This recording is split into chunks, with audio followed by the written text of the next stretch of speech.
Okay, so expectations and guidelines. I'm going to go through some of these with you, and then I believe Dr. Trujillo is going to take over after that.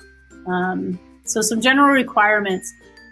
Every day when you come in the building, you need to have a face mask. It must be worn appropriately, which means that when you have your face mask on, it's covering your nose, it's covering your mouth, just like everybody's been telling us. It's been all over the news and everything like that. So make sure that you are wearing one of these when you come in. No bandanas are allowed. So make sure that you are using a face covering that is appropriate. Every individual entering the building will be screened each time that you enter. So if you had to leave for an appointment, when you come back, you're going to have to do the same. And we'll get to which entrances you're going to use here in a minute. Maintain a distance of 6 feet apart. Frequent hand washing in addition to hand sanitizer. So when you can't wash your hands, using hand sanitizer is the way to roll. Bring your own water bottle. Fill it up before you come to school. Bring your own water bottle. We can use the refill stations, but the drinking fountains are not available. Make sure you wear your school ID. Make sure it's visible, it's around your neck, or it's attached to your shirt. You're going to get those, and we'll get those to you after you get those pictures taken. But you're also going to use those later on, so we'll talk about that in a minute too. They're going to be utilized as access to the rest of the building during the school day. Also know, and that goes for staff as well, also know that no hats are allowed in the building, okay? And the biggest piece, stay home if you're not feeling well. If you have any COVID-related symptoms, then that's when you need to stay home, okay? Take care of yourself. Okay, so building entry for students. All right, so between 7:15 and 7:55, students are going to enter through the entrances closest to their first period class.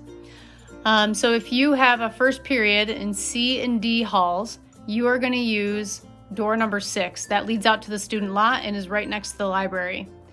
If you have math classes and PE classes, and that's the math classes that are in the H hall, you are going to use the commons entrance, and that's the entrance that you've been used to using in the past. If you have classes upstairs in the I hall or in performing arts, you're going to use door number 1, and that's the entrance that used to be our old main entrance near the administrative offices. If you have a science class in the H hall or art, you're going to use the new main entrance out by where the RAM usually is. Okay, so take a picture of this slide. Make sure you take a look at your first period class, and that's what you're going to use for your entrance, okay? And that's going to help us keep everybody socially distanced and also get you in quicker, okay? So make sure you follow that. So one caveat to that is I want to say, if you are a student that that arrives to school via Jeffco school bus, not the public transportation, but the Jeffco school bus, you are going to enter at the main entrance, the new main entrance, no matter what class you have first period, okay? So we just need to make that happen. Also, if at 8 a.m. you arrive, meaning after the time frame that we have for students to enter, you are going to use the main entrance, the new main entrance. So any other times during the day, if you're coming into the school, like if you don't have first period, you come in second period, you're going to use that main entrance regardless of where your classroom is, okay? So what we're really worried about is that very first part of the day, the very first period where 99% of our students come into school. That's where you need to make sure that you use the correct entrance that's on this screen, okay? And then when you go to leave for the end of the day, you can exit through the 2 commons doors, which is the new main entrance and the commons, obviously the commons doors, and then that old main entrance near the administrative offices, okay? So again, make sure you take a picture of this, check your first period classes. Those are that's where you're gonna go. Okay, so now we've screened, now we get into the building. There are gonna be people making sure that you get to your next class. You need to go straight to your first period class. No matter what time it is, you have to go straight to that class. You'll be able to sit down and get some stuff done, or whatever you'd like to do. You can chat and things like that in that classroom too, keeping social distance, of course, but you do have to go to your classroom and the teachers will be in there. So follow the direction of the arrows when you come into the building. So basically you're going to stay to the right, just like when we drive, we stay to the right. Okay, so just stay to the right at all times. You'll be good to go, and maintain that 6 foot distance between you and others. So while we're in the classroom in physical distancing, so when we're in the classroom, yes, you still need to wear a mask. Students will be asked to use hand sanitizer upon entry of the classroom. So it'll be right there as you enter in, little hand sanitizer, get yourself in there and sat down. Make sure that you're trying to keep 6 foot distance as much as possible, and especially from the teacher's desk. I know that, we're used to getting really close and working together really closely. We're going to have to back up a little bit and kind of keep that distance and be smart about that. Okay. So bathroom access and guidelines, that's going to happen through your classes. So students will only be able to use the bathroom during their class periods, not during passing periods. So your passing periods are for getting from one class to the other class, point A to point B. All right. You will not be able to use restrooms at those times. So if you need to use the restroom, you'll go into your classroom and your teacher will have a system put together, but we're asking them not to allow any more than one student out of the classroom at a time, because we can only have 3 to 5 students, depending on the restroom, in the restroom at a time, and those are going to be monitored now to make sure. So the other piece, remember I told you, make sure you have that ID on you, whether it's around your neck or on your shirt or whatever. It does need to be out and visible. You're going to need that to use the restroom. So if you don't have one that day, then that poses a little bit of a problem. So make sure that you have it with you. So when you go to the bathroom, you're going to hang your ID right outside the bathroom on one of those hooks. Okay, that way we know who's in there. You'll go in. When you come back out, you'll take it and go. And then it helps us make sure that we're not letting too many people in the restroom at a time. And we're also not using a common bathroom pass. This is your own ID that you have on yourself, and you're not cross-contaminating there. Okay? All right, lockers and common areas. So there's no locker usage at this time. So make sure that you realize that and you bring what you need for class for that day only, and come prepared. If there is somebody that needs one due to a medical reason, let us know. We can make those arrangements. Also, no gathering in common areas such as the hallway, the commons, parking lot, the gym, the library, etc. So there is no gathering in any common areas, because we do need to be social distancing and getting where we need to be during the school day. So what if a student has any symptoms associated with COVID-19, the cough, runny nose, sore throat, a fever over 100.4, they will be escorted to a wellness safe room. So when you come in for screening, that'll be part of the screening process. If one of those things pops up, then you'll be escorted to the safe room, and then they'll take your temperature again there. And then a parent, guardian, or emergency contact will be called to pick you up, and then we'll take it from there as to what entrance and exit to use for that. Okay? If during the school day, I want to add that if during the school day you're feeling any symptoms, then you need to let your teacher know and make sure that you get to the health office quickly with your mask on, social distance, all of that. Hey everybody, this is Dr. Trujillo, and I am one of the administrators here. This is, my 10th year here. I started when Mrs. Owens came in as principal, so been here for a while. So I am over seniors this year, class of 2021, right on, and I am the scheduler. So hopefully your schedules look decent. It's been a heck of a summer. So want to talk to you a little bit about the dress code. The dress code now includes masks. You're very well aware of this, I'm sure.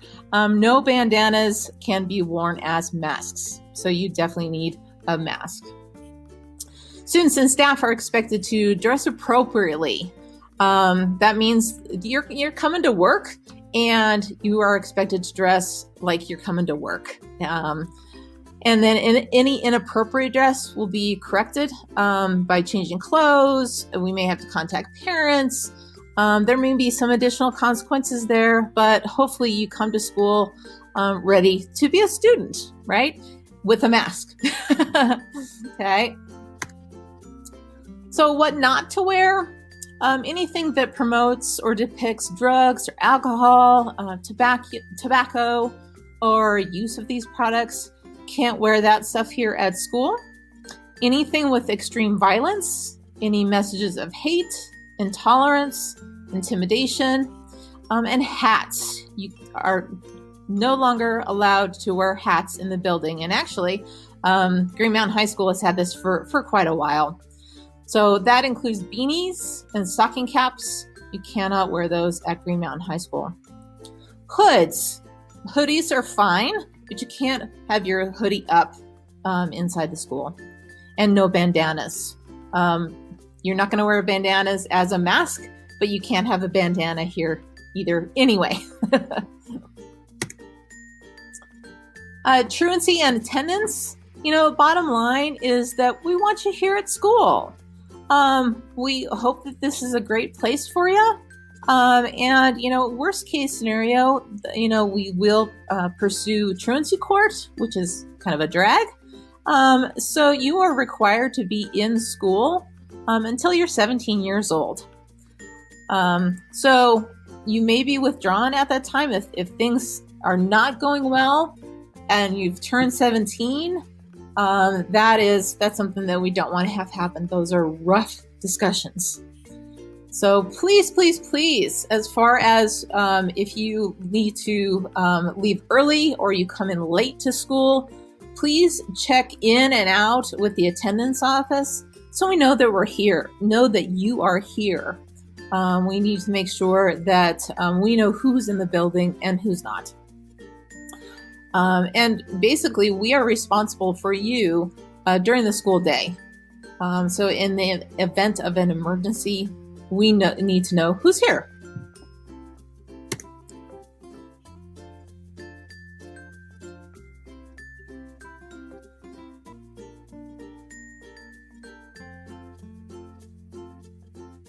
Is that it? I think so. Oh, okay. Okay, I just keep going here. You cut it. Okay, so academic honesty. In a nutshell, do your own work. There's some consequences there. It's expected that you do your own work, and cheating is not allowed here at Green Mountain High School. That includes plagiarism, texting answers to others, and like I said, there are some consequences if that happens. But bottom line, do your own work. Okay, hi everybody. My name is Bari Abu Hadema. I'm the Student Engagement Liaison. I have been at this school since 1998. I started as a soccer coach, and then I moved into be a campus soup, and now I'm your Student Engagement Liaison. I'm just going to talk to you about a couple of things, very much really ownership and being responsible. So the most important thing to do is communication. So use your Gmail to communicate. That is your number one tool to communicate with your teachers and staff. Use the Gmail. And of course, students have rights and responsibilities. And the conduct code, every student has a right to an education relevant to his or her needs, an ability as provided by the state law. So the right time, the right place. Okay. If there's one thing that we could learn, whether you're a student or an adult, there's a right place and the right time for everything. If we understand that, we're going to be just fine. And then very much you're going to be getting an electronically code of conduct for acknowledgement, which is going to be between you and your parents. You have to sign it. It's a form, and you click on it, and we get it. And understand that once you just understand this must be done, because you will not be able to get your student ID unless you do this. So when you come into for orientation, you're gonna get your picture, but you will not be taking your ID with you. And once you acknowledge this electronically with your parent, then you will get your ID. And if you have no IDs, you can't get in. Then we're gonna talk about the safety, the stuff that you guys have been seeing throughout the years, whether you're in junior high or elementary school, now in high school. Talk about the lockout and the lockdowns and all that stuff. There's some changes. Everything is the same except for the lockout. The lockout now we call it secure. Okay, so that's really the only difference.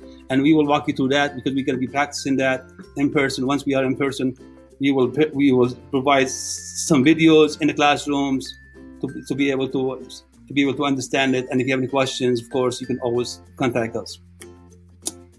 Harassment and bullying, that's a zero tolerance for that, okay, and as we understand. So it's really very much, how would you like to be harassed? How would you like to be bullied? Okay, if you don't like those two things to yourself, then very much don't do them to others.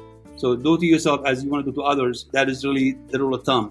Harassment is based on very much the race, color, religion, national origin, ancestry, sex, sexual orientation, and disabilities, and all that stuff is very much it requires us, requires you to really to be responsible and to do the right thing for each other. Safe to tell, it's that thing has been existing very much. Really, the only thing we ask, really, we make sure that when we safe to tell something, we don't make stuff up. We see something, we say something, we do something about it. So make sure the safe to tell is something accurate. Make sure that you have your sources and you have the facts before we start making stuff up, because there's no need to waste our time or your time on trying to look at something that is not even true. It's important, yes. If you have doubt about something, yes, do it. Then we go into tobaccos. As you guys know, there's no tobaccos allowed in school, whether it's electronically or any kind of tobaccos is not. So no vaping, just don't do it. Don't bring it to school. Remember, we talked about the right place, the right time. I'm not telling you to do anything, but in education, if anything that we could learn, whether you're an adult or a student, there's a place and time for everything. Okay? And so vaping, smoking cigarettes of any kind, it's not allowed, so don't do it. For the safety event, so when we have events, whether it's sports or any other events that's going to be allowed, and we obviously you want to be there and you want to support your team and your school, yes, you can. Wear a mask. No mask, you can attend. Okay?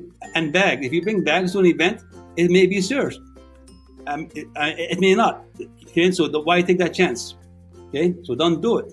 Then administration, of course, will attend all school sponsored event, and then there's lots of consequences that if you violate any of these policies. Then we talk about nexus. What does the nexus means? Nexus means anything associated with the school, whether you do it in school or off school ground, it's gonna come back to you, as a student. Okay? The connection is between the school and the community. So if you are out in an event somewhere and hanging out with some friends and doing whatever you guys doing, but you are wearing Green Mountain gear on, that's nexus. Okay? While you are in school and it's the weekend, guess what? You're still a student because it's within the school year. The school still has the right to investigate, and it could and it will, if the facts are right, the consequences will apply. So again, be smart, do the right thing.